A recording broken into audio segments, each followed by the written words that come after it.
Welcome into a new episode of the YHH Junior Hockey Pod. We took last week off because we all had just crazy schedules here as we get into the depths of the season, as one might say. I'm Sydney Wolf, joined by Peter Ani and Drew Steele, and we're here to talk about some more junior hockey. Peter is waving frantically over there. I'm very excited.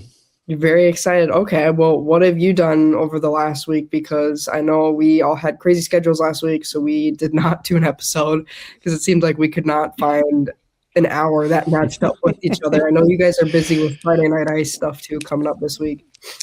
Yeah, we had the Squirtacular over Hockey Day Minnesota weekend, and I also learned from you that apparently you need a press pass to go to literally any game played on that gosh dang rink in Hastings. So we didn't really send a photographer to Hockey Day this year. The matchups just weren't, no offense to the participating teams, they just weren't worth sending anybody down. So we had Squirtacular. 104 teams came into the building, 104 teams left the building, and we made it through in one piece. So I'm on pod number 3 of the day. We're going to go up to Virginia tomorrow afternoon, a little up and back, and then I'm going to a ceramics class on Saturday afternoon. So that's my life in a nutshell. Yeah, some of those Hockey Day games, I know some people don't come out to the earlier ones. I was at a couple of them. That Lakeville North Chan game actually ended up being pretty good. That one went to overtime, so that was kind of a wild game to watch. And we had a lot of APX guys on Lakeville North and Logan Smith on Chan, so we're watching those. And a couple of advising guys on both teams as well, so that was kind of fun. But Drew, did you get one of those cool APX jackets? I did. They're really sweet. Tony keeps telling me he needs one, and I said, well, I don't know if you get one because I'm pretty sure they're for staff. So you should tell Tony he can get an APX jacket once I get some YHH merch. Oh, sure, yeah. Got to make you a little swag bag, Drew. Yeah. I'm like, no, hats I can get people. That type of thing, that's easy. Hats and beanies and stuff. I'm like, I don't know. I think the jackets were a little more exclusive than that. They're not just, $20 jackets you just give to anybody. So I was like, I don't know. We'll see. Maybe. But yeah, the crew was out there looking sharp. And he said he wants, I think, a red one. I don't know. I have a black. There are red ones and white ones, right? I have a black and white one, mostly black. So, dude, that black one would be sick. The black ones are pretty sweet, gotta say. Subtle brag. But Drew, you kind of have a brag of your own. It sounds like you just got back from warm weather, so you didn't have to deal with our frigid temps recently. No, did not have to deal with the frigid temps. If we would have been able to make it work, my plan was to be like on a beach somewhere. Picked up to do the pod last week. The reason I needed to do it in the morning was because there definitely was some liquor drinks involved in my last week of action. But this might come as a shock in a full circle moment on the YHH networks. Both of the PC Tourney boys are now married. I was on a cruise. We were on a cruise. Shout out Jared. I had some pictures ready there. We were in the Turks and the Caicos. And even my wife gets in on the podcast today with the Kotex and the Steels there. So, we were on a cruise to the Caribbean or Caribbean. I never know which one to say. But we were out there in the Turks, the Caicos, the Dominican, the Republic, and the Bahamas. So we did it all, and good time. So it was a shame we couldn't make the dots all connect. Just timing wise or whatever, but we're back ready to go for some YHH Junior Pod. Yeah, everybody's joining the married crew, the married squad. Is that what we said last time? I don't even remember. Something like that. Just funny, but we all had crazy schedules, and then I was out at Hockey Day stuff like twice during the week last week, and then I had a bunch of my niece and nephew were over and they were being crazy. So, it was a busy week in my household. So we all had, I feel like, 1 free hour total last week. So we skipped a week. We thought we'd just wait and come back and talk about it now. Which I think it'll be okay. I think it'll be okay. Hopefully you all are not too mad at us. I only had one complaint. From people. Bullshit. Okay. I only had one. I had one person reach out and say, "Where are you this week?" And I said, I'm in the Turks and the Caicos. Nice. I feel like that's a pretty Famous. good excuse. But we're back, and I feel like sometimes it's okay to skip a week because then we just have more info if we wait a week and then talk about it. But I thought we'd just talk about some general stuff, and then we have some trades to talk about, some game results, a couple of decommits, flips, all that good stuff as well. But one thing I thought I'd mention, and I made this yesterday, so I don't think it's changed since I checked yesterday, but Cooper Simpson is now tied for the USHL lead in scoring. We already have talked about him a bunch, but cool to see him now at the top of the list, which is awesome. 54 points in 41 games. I mean, that's pretty wild. And I don't remember if it was you, Drew. We were talking about this on the college pod earlier, where we were kind of talking about it seems like a lot of the top guys in the USHL are always North Dakota commits. You look at Yeah, their rosters, it's always that. it's every team's best players in North Dakota commit. And then like Omaha rolls to town and they don't have any North Dakota commits, which is probably good for North Dakota. Yeah, it's every single team, I swear. With like Caleb Heil, he's the best player on our team, North Dakota. Cooper Simpson, North Dakota. Ashton Schultz, North Dakota. Like you go down the line, it's just a ton of them everywhere. Yeah, it's wild. And I thought too, I would just shout out, we'll talk about the Gary twins a little later, but I feel like Luke Gary's having just, again, I feel like I mentioned this last time, just a really good kind of underrated season for Sioux City this year. He's one of the top scorers in the league right now too, with 46 points. So kind of cool to see him rising a little bit. And I just thought I'd toss in a few other Minnesota players kind of just on the rise, or maybe players to keep your eye on here. Maybe guys that, aren't the huge names like Cooper Simpson's that you're hearing about all the time. But I've been seeing Malachi McKinnon's name out there a lot. He's got almost a point per game after playing in the BC last year, so kind of cool to see that. And he's been one of the top guys out in Youngstown, and I believe he's still committed to Maine, which is cool.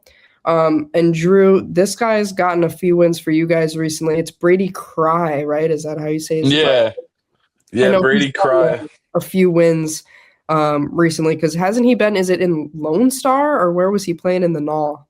Yeah, so he was in Lone Star until Caleb went to World Junior A Challenge. So that was early December. Sadly, Cash Cruitt got hurt while World Juniors were going on. So that meant that Brady has stayed since then. I don't know what the plan is for whether it's Brady staying the rest of the year, if Brady goes back. But yeah, he's been playing well, kind of settling in, which is good to see. And really, it's nice to see him just succeeding, right? Like you don't want to see a goalie come up and let in 17 goals and get sent right back down to the dirty South. So it's good to have him up, and good to have him and the Caps rolling recently. A little bit of a dig at the South there, Drew. I spent a year down there. I mean, if you haven't had a bus breakdown in an ice storm in Texas, I could get you not calling it the dirty South. We can definitely the dirty South is legit down there. Oh yeah, some good Null down there, some good Null teams for sure. Yeah, I mean, for anybody who doesn't know Brady Cry's name, he didn't actually play Minnesota high school hockey, but he's from Albertville and he played youth, I believe, through Rogers and then some at North Star. So didn't play high school hockey here necessarily, but he's a Minnesotan and has played youth in Minnesota and stuff like that. So still a Minnesotan. But he's been playing up. And then also Dane Calloway, he's been, he's played USHL a little bit, but he's also been in the Null. And then just recently, it looks like they did kind of, finalize a trade that sent him from Bismarck to now Waterloo of the USHL. I know he's played a little bit for Fargo in the past, but now it looks like maybe Waterloo kind of wants to take a chance on him, bring him up onto the roster. So that's pretty cool because most people probably remember his name from playing for Hermantown back in the day when he was in high school and playing really well for them. So kind of cool to see a team. Hopefully that's going to bring him up to the roster now full time. He shut us out on December 27th in Waterloo. He was up because Phileas Lashaw, their normal goalie, was the third string for Switzerland in the World Juniors. So not his first time with Waterloo, but now it's like official. Like he's there for the long run, not just as like a emergency backup or emergency replacement goalie or whatever they call it. So yeah, cool for him. I'm glad we don't have to worry about getting shut out by him anymore. We don't play Waterloo again this season. So good to see him back up in the USHL for sure. Yeah, we'll have to see if he still does the thing. I remember from the Hermantown days where he like hits his head on the crossbar before the game. I didn't Um, see that. I wasn't looking we'll have for to it see if he though. keeps that up because I feel like I remember seeing that at the state tournament before the games, and I think somebody was asking him about it too. So if anyone watches him in Waterloo, you'll have to let us know. So that's pretty cool because yeah, he's been playing a lot in Bismarck, and then I think Fargo had his rights. He did play a chunk in Fargo last year, but wasn't necessarily like the main guy throughout the season, and then a little bit for St. Cloud in the Null. So kind of just bouncing around a little bit, but sounds like maybe finishing out the year in Waterloo. I don't know. We'll see. Um, we talk about this a lot, like departures and additions from college hockey to the USHL. One that I don't believe we mentioned last show was Ryan Kroll has been called up to play for UMass Lowell, which he's a D, and I believe he's actually the captain of Des Moines. So a lot of the captains, I feel like, getting called up to play college hockey, which, he's not a guy who it looks like has been producing a ton points-wise, but whenever you lose leaders, I feel like it's a little wild because then it's like, oh, well, now you got to replace that a little bit in the locker room. So that's a guy who got called up to college hockey here. And this is kind of a funny story we had before the show. František Netusol, I think is how you say his name. He's a Western Michigan commit. One of the recent trades traded from Tri-City to Omaha. Apparently his nickname is Ferry. I accidentally typed it Franny, which I think is funnier, and I think he should maybe just go by now if his name is Franny. Franny, Ferry, just, I don't know. Same, close enough, but I typed it that way, so we were laughing about that. Solid effort, Sid. Solid effort. And then this trade actually happened today. Was kind of a big one, actually, involving a Minnesotan as well. Chicago's leading scorer, Colin Sisson, who I remember talking to like a really long time when he committed to Providence, is going to Fargo in return for Patrick Tolan and the rights to Cole Bumgarner, which is interesting, along with a few draft picks. So he's on the move. And Cole Bumgarner obviously played a chunk in Fargo last year and then now is playing for Rogers. So we'll see if then he ends up going to Chicago after the high school season. I'm not sure, but that's a Minnesotan on the move for sure. He played all of last season for Fargo. Yeah. Yeah. He was tendered last year, so he had to play a certain amount of games on that side. But cool to see Fargo loading up, right? Like you see teams in the West taking advantage of a down conference of the basically if you load up at the right time, could be a free path to the conference final, at least with Sioux Falls and Fargo 1 and 2 in that conference. The East will probably bang each other up going into the playoffs and into the Clark Cup final too. So it's a chance for the top teams in the West to go and win. So it's nice to see one of those teams loading up there in Fargo. I'm glad personally. It looks like Chicago. There was mixed signals over the past couple of weeks, right? Like you acquire a Ryland Rooney a couple of weeks ago. Obviously, that's a move that could make them better for next season. But you get rid of your top scorer to bring in a guy like Bumgarner. That seems like a move for next year to me more than a move for this year. So to me, it's like maybe they see the Caps rolling in front of them. They see the Rough Riders in front of them. And maybe it's the Caps' time and we got a team finally selling in the East, which would be huge for the brands out here. Even when it's got nothing to do with the Caps, it's got something to do with the Caps, right? It does. That was the first thing I said. I saw the thing come across my timeline, and I was like, "Ooh, thank God." This is interesting. I said in our little group chat that it seemed like a real fleece for Fargo because they're trading the rights to a player who last year didn't make much of an impact in their roster, and they pick up another team's leading scorer. But I'll say this for Bumgarner. He's got 15 goals and 19 assists right now for 34 points. He's already equaled his previous career highs in all three categories with 6 regular season games left in the high school season. So it is a bet on the future, and maybe Cole has started to put it all together after a few seasons where, considering his reputation, I think it's pretty shocking to people, especially outside Minnesota, that he's never scored more than 15 goals in a high school season. I mean, 6'2", 200 pounds, ridiculous shot, but has never eclipsed 15.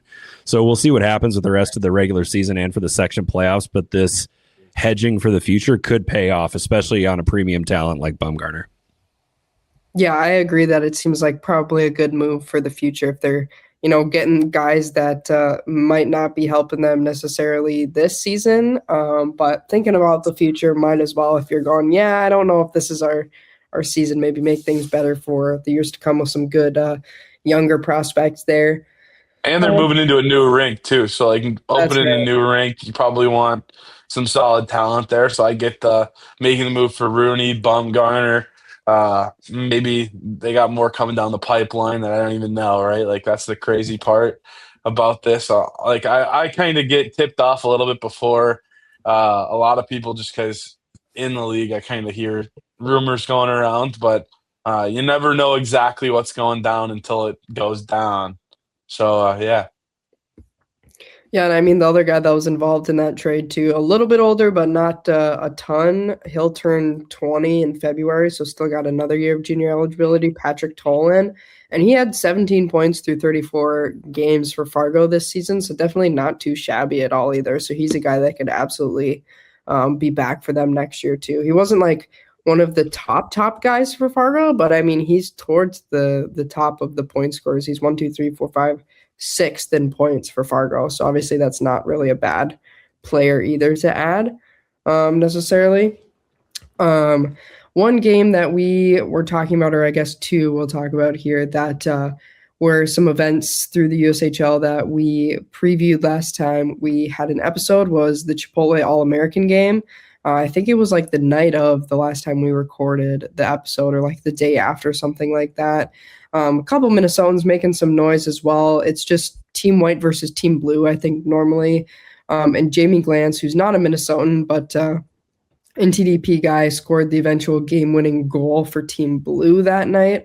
But Wyatt Cullen was named player of the game, and there was interviews with him. They also interviewed Matt Cullen, who was there to watch, which was pretty funny. And they were talking to Wyatt about how much he's grown over the years and where he gets his hands from and stuff, like which brother. So they were asking him a bunch of questions and stuff, which was kind of fun to see. And he had 2 goals and an assist in the match. So pretty Didn't good. he say he got his hands from Joey too? Yeah, like, yeah. Shouting out credited his skill with his younger brother.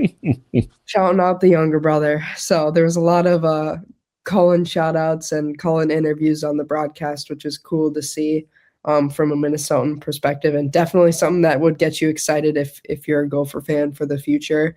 Zach Wooten also had a goal as well in the game, and Luke Carithers, I know, played a little bit in net. So a couple Minnesotans there. I don't know if you guys watched it at all, or I don't know. Drew, you guys had some players? We didn't have anyone there this year, so that was a night off. All the rosters. I think we might have been the only team in the league without one this year. Oh gosh, so we right. can't connect it back to Madison on this one. Can't connect it. No, we cannot. Oh, Peter's fake crying. He might be real crying. Real crying, yeah. Because my Uncrustables are completely melted by it now. You're like a frozen Uncrustable? Frozen? They're supposed to be frozen. But are you supposed to thaw them? Well, they've missed their premium munching time. You buy Uncrustables instead of just making that thing open, like considerably cheaper. Give us a 1 bite review here. Give us 1 bite and just tell us how good it is. The thawness level. I love an Uncrustable, but I cannot justify ASMR too. You think I could put the whole thing in my mouth? I think you try to get as much of that sucker in your mouth as you can. We go through peanut butter. Here we go, champ. Here we go. Well, it looks like they go through Uncrustables a bite at a time. Entire Uncrustable in 1 bite for anyone who's audio only. And now he's just chewing up his bite, so it might take him a few minutes to get back. Hey, let's talk about the Caps now that Peter's got his mouth full. He can't say anything about anything, so... Ooh. Well, so that was the All-American game. Our segue is Uncrustables. Hell yeah. I love the All-American game. The other series I wanted to talk about was the Frosty Cup, which ended up being very frosty in a literal sense because it was in the middle of the huge ice storm in the southern U.S. and I believe they had to cancel all the youth games. I think I saw that like they're like, okay, well, we're going to play the USHL ones, but it's probably not safe to make kids travel to this. So it ended up being pretty wild, actually, a Frosty Cup because it was played in Texas. So I know they had, some crazy weather down south with ice and all that stuff, which is wild. And it was 2 games, Fargo and Des Moines. Des Moines ends up winning both games. A couple Minnesotans in there. Graham Greeter, shout out APX athlete, got a goal in game 1. I think it was his first USHL goal too, which was huge.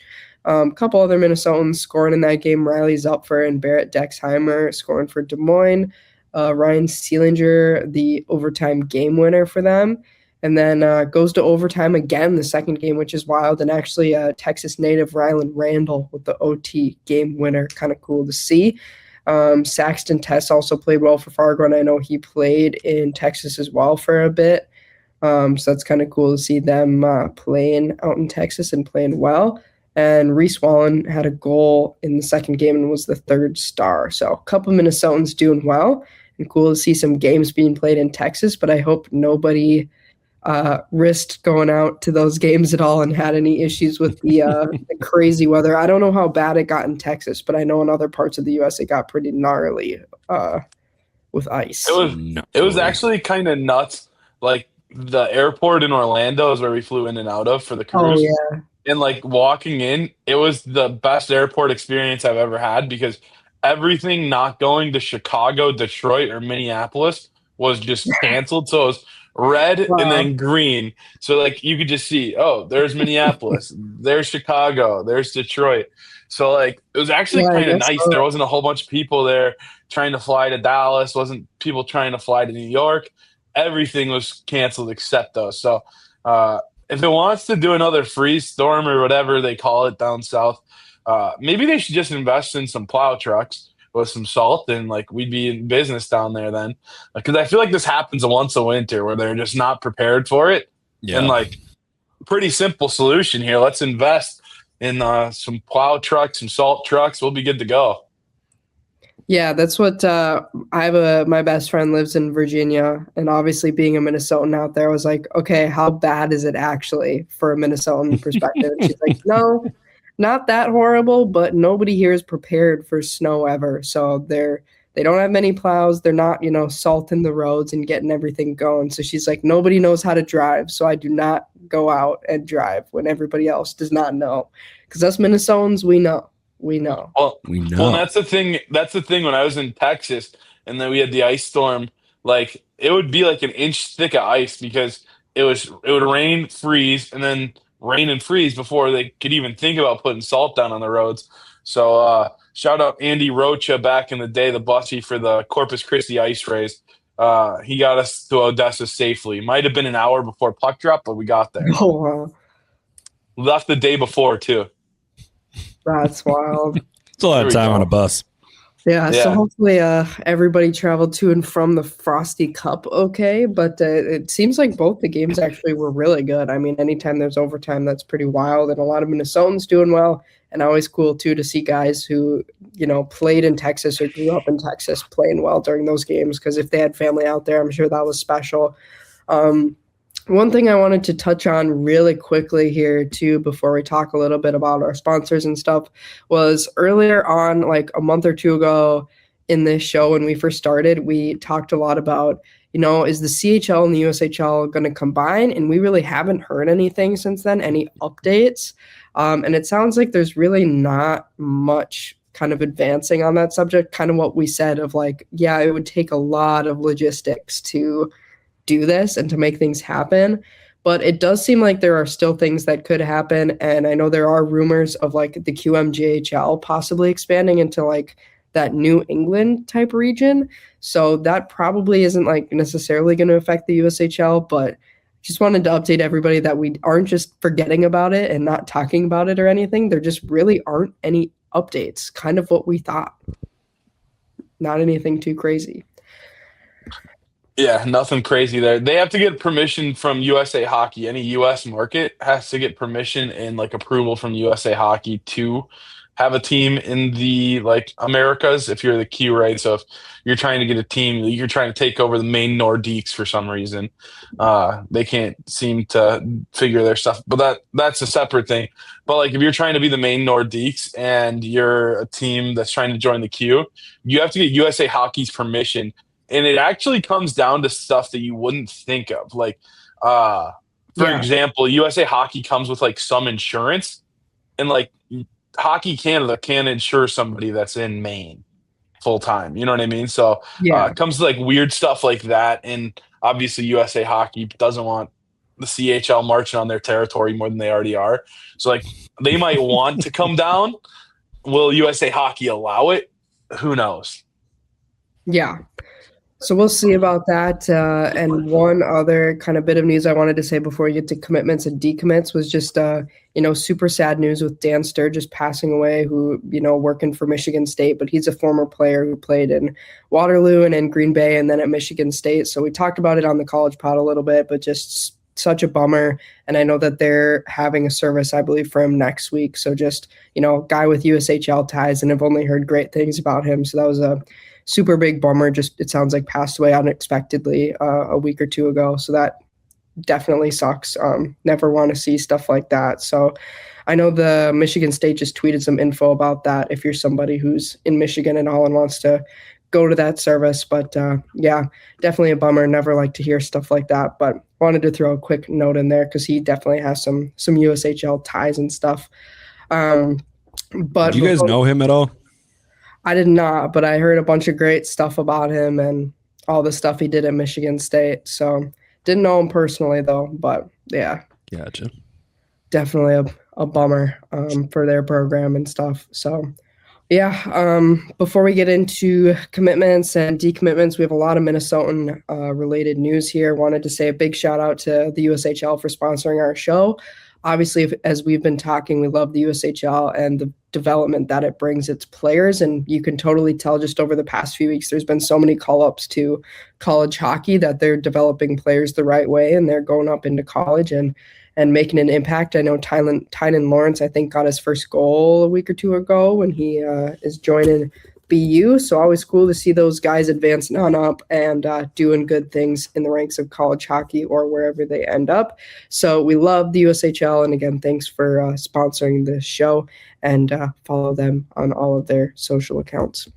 And then we do have quite a few commitments, decommitments, flips, all that good stuff. A lot of ones related to Minnesotans. One that I don't know if you guys were expecting, because I wasn't, because I thought he was too young to commit at this point, was Beck Thorson from Moorhead, and the NTDP has committed to North Dakota. I didn't even realize this was a possibility because from what I heard, he accelerated his education. So I wasn't even expecting this commitment, which was absolutely wild. North Dakota man. Worried about education. Somehow I think that's a joke. Yeah, no, I mean, that's cool that he's able to accelerate. And like, I wonder if that means he's going in right away after NTDP then too.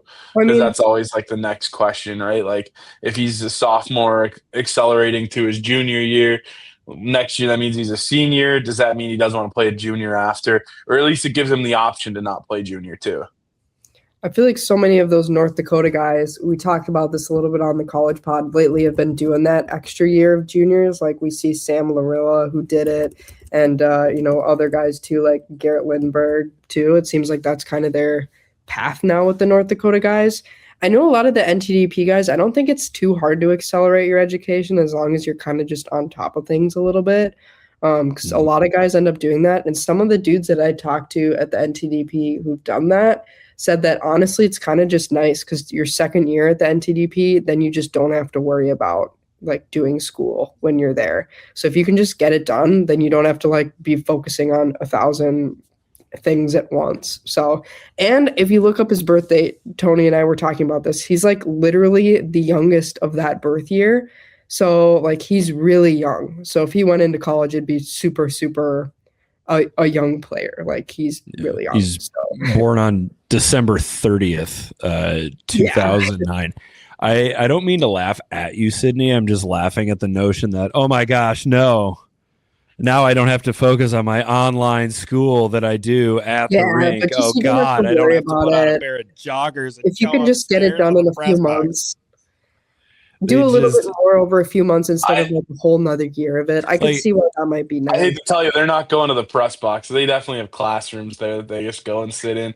Probably lounge chairs. They got a lazy boy that they sit in at Plymouth for sure. You think that they're going to the press box at Plymouth? I think they could hang out in the press box if they wanted to. Yeah, but do you think those kids are like, yeah, I want to go sit up in the press box? They're like, no. Get us a lazy boy, get us whatever fancy sofas there are, and we're gonna go do school in there. There's no way the NTDP doesn't deck that out. Remember, they got to recruit against everybody now. I've never seen the inside of the facility. I'm not sure it's as decked out as people think it is. Okay. I don't know. They also might do school on their iPhone. I don't know how online school works. I went to actual school. It might be like Duolingo too. It might just be like you have to say it out loud. Hey, I have a sweet streak going on Duolingo, you guys. Actually, it just gave me a notification. I'm not lying, on my phone. Oh, it's your kid. Yeah, on my phone. Shout out. Aw. Shout out. But I had a Duolingo notification, so it was on there. You and Beck Thorson are both doing Spanish Duolingo at the same time. Wait, I'm not doing Spanish Duolingo. That's Kayla, I think. It says she's got it. Wait, what are you doing on Duolingo? Duolingo? I have German and Russian on Duolingo. Yeah, you're really going to use those. What? I am. Those are, hey, it'd be more hockey related than like Spanish or something. I never took Spanish. I don't know Spanish. German and Russian. Yeah. Isn't the point to learn it though? Like if you didn't take it, don't you think you'd probably need it? Hey, well, Duolingo. I can read like the Russian letters. Doesn't mean I know what it says, but I can sound it out. I can sound it out. Doesn't mean I know what it says, but I can sound it out. If anyone out there wants to give me free Russian lessons, that'd be sweet. I think I'm level 13 on Duolingo. I don't know what that means, but I can say thank you in Russian, and that's about Let's hear it. Spasiba. You could just be lying too. I'd have no clue. Do you know where I learned that? No. An episode of Sex and the City when Carrie is dating Alexander Petrovsky, and she asks somebody how to speak Russian, and they tell her how to say thank you. Spasiba. There you go. Okay. Wow. Wow, I ate an Uncrustable in one bite, and I mentioned that I watched Sex and the City casually. This is just what a lightning rod pod, guys. You got another Uncrustable? We might need to stuff that mouth full. I got another Uncrustable. One more. Here we go. No. Let's keep this train rolling. Well, like then you he's said, got to get back to Duolingo. I got to get back to Beck Thorson first because I was going to say that, like you said, his birthday's so late that I would be surprised if he went into North Dakota right after the NTDP, unless he's like going to be a first round pick or something. Because if that's the case, maybe, because obviously they have Keaton Verhoff on their team right now, who's really young. But I feel like with defensemen, you don't want to just be like, yeah, you're going to be 17 half the season. Why don't you join college hockey right away? Unless you're like for sure like a top prospect, because that would be rough. Because he just turned 16. He just turned 16. There's also a social aspect to that. It's not just like, hey, you're 17, come play college hockey. It's like, hey, you're 17. Do you want to come to a beer blast out at the vacant lot somewhere in Grand Forks? Not that hockey players.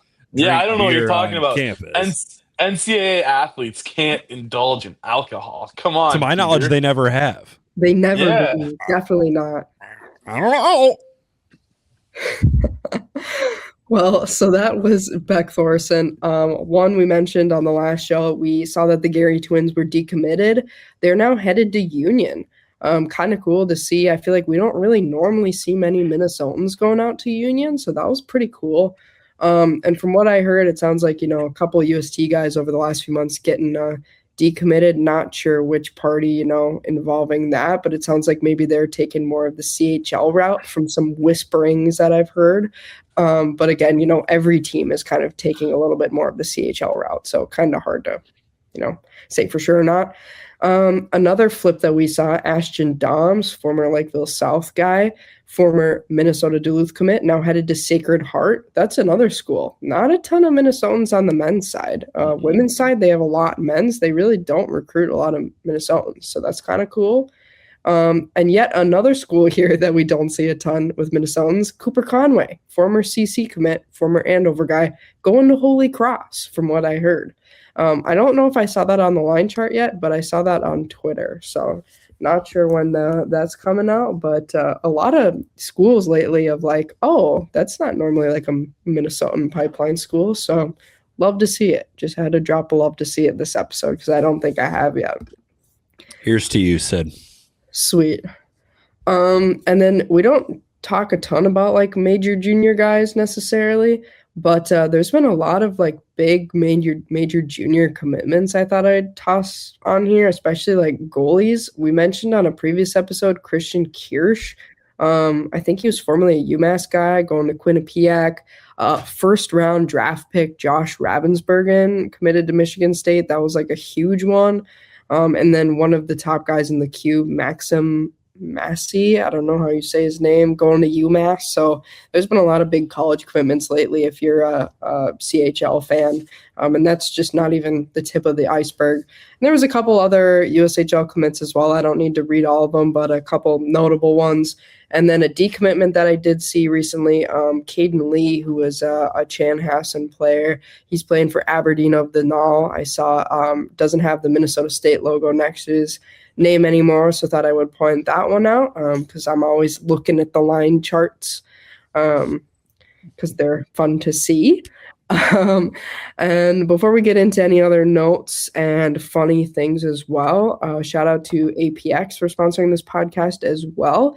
Whether you're looking for elite development, training, or advising, we got you covered. If you go to apx-hockey.com, or if you click on the news tab, you can see all of the stories that I have written, and there are a lot of them over the last few weeks, some involving USHL guys as well. We got a lot of other great stuff coming up over the next few weeks as well, and some girls features and some college player features and high school stuff as well. So shout out APX. Thanks for sponsoring the show.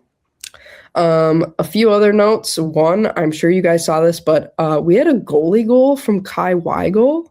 Did you guys see that? Yes. It was absolutely insane. I loved that. I expect nothing less from Kai Weigel. Yeah, I was talking with Tony about it, and we were saying, like, well, it seemed like he always wanted to play the puck in high school, always trying to make plays as a goalie, which is super cool. And I was like, that actually makes sense that he would get the goalie goal. So that was super cool. I always feel like that'd be a fun stat to include, like, on elite prospects. I know they're not going to create a column for it, but to be like number of goalie points, because you never know. Assists, you might get a couple, maybe you'll get one or two this season, and then a goal. That's pretty wild. So that's cool. A few other just small Null notes. Alex Lunsky, who was playing in Philadelphia of the Null, former Minnetonka guy, recently got traded to Bismarck, so moving a little closer to home. Former St. Thomas commit, big body forward. I think he was on Central Scouting list a couple years ago, and he was, I believe he was leading Philadelphia in scoring and was USHL last year. And Drew, are you circling this back to the Caps? Former Madison Capital, that's all I had to say. Well, he's headed closer to home, and it seems like Bismarck has been kind of the spot here. Obviously, they went on a crazy run last year, so I'm sure they're looking to make waves this year too. And I just saw literally tonight that the Null announced their top prospects rosters, and I'm not going to go through all of them because there's a lot of them, and clearly there's plenty of Minnesotans on them too. But if you guys are curious, you can go and you can look at them. We'll probably go through, and I'm sure we'll tweet them out through the YHH account because there are quite a few Minnesotans, but there's like a bunch of teams. So I'm not just going to like sift through every single roster and tell you every Minnesotan that made it because there are a lot of them. So it's on the Null website. It's on the Null Twitter page for sure right now, but there's a lot. There's, let me see how many they tweet. 1, 2, 3, 4, 5, 6, 7. I want to say there's like 7 or 8 top prospects roster. So there's a lot. Yeah. I think each team's got like 6 guys. When I was in the Dirty South, they had 4 teams, one for each division. Maybe they had a 5th, and they had like the selects or whatever at the time. But if your team stunk, you only got like one guy, if that, going to the top prospects. Now, like, there's dog water teams getting 6 guys going, which is cool. They get exposure, but like, what are we doing here? We got 25 teams in your league. Well, no, you got like 35 teams in your league, and you're cutting it down to 10 or whatever you got for top prospects. I think the NTDP goes to this. Do they not? I have no idea. Maybe they do. Maybe that's the 8th team. Yeah, that would make sense. I haven't been caught up on the top prospects. Come showcase here. on. Yeah, it says it's at the USA Hockey Arena in Plymouth, February 16th and 17th. So I guess that would make sense if it's at the. Yeah, it marks the special return of the US NTDP for the first time since 2022. Special return. I don't know if I've ever said it on this podcast, but at the NAHL showcase a couple of years ago, I heard a funny story about the NTDP playing against the NAHL. At one point, a player got called for a penalty and got sent to the penalty box, and he yelled at the ref, "Do you not have any respect for me? I serve this country," because he plays for the U17 NTDP team. I thought that was hilarious when I heard that story. Wow.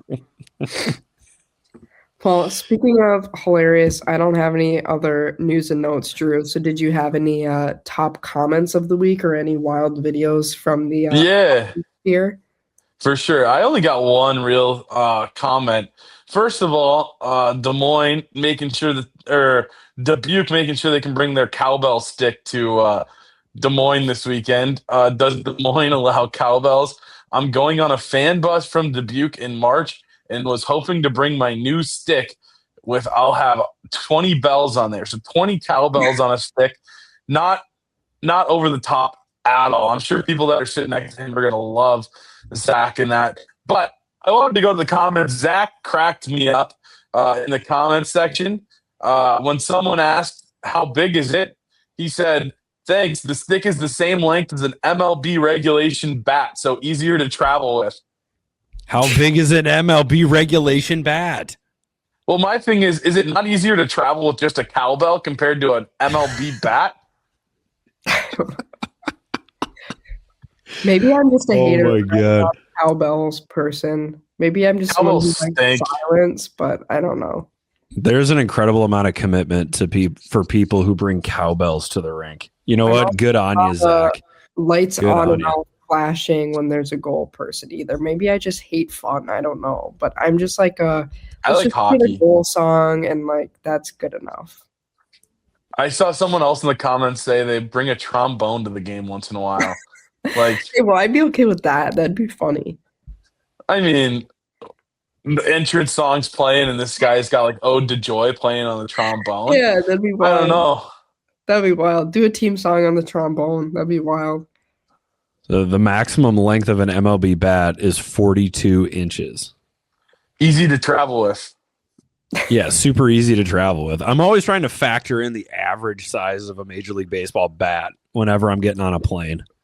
Not even just an average. It's the same length as an MLB regulation bat. So, like, I don't know what the minimum is, but it could be anywhere in between.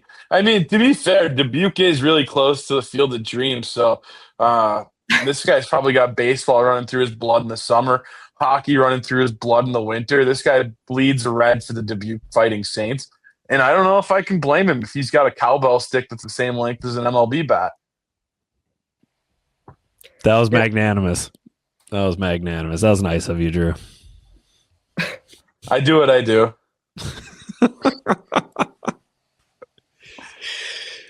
I'm looking at the Google Doc. I don't see anything else. That's crazy. Yeah, I really didn't have a crazy amount, just a lot of, commitment flips and all of that good stuff. Yeah, I don't know. Drew, you didn't see any other memes? I didn't really see any other. It wasn't a very funny last week and a half on Twitter or Facebook that I saw. Yeah, I wasn't patrolling the Facebook groups for the past couple of weeks. That was just one that I scrolled through the other day and was laughing when I was on the can. So That's what that's good for. Some people used to do puzzles or whatever while they're on the can. I read through the USHL discussion group, making sure that the cowbells are Puzzles? loud. I'm pretty sure that used to be a thing. No What?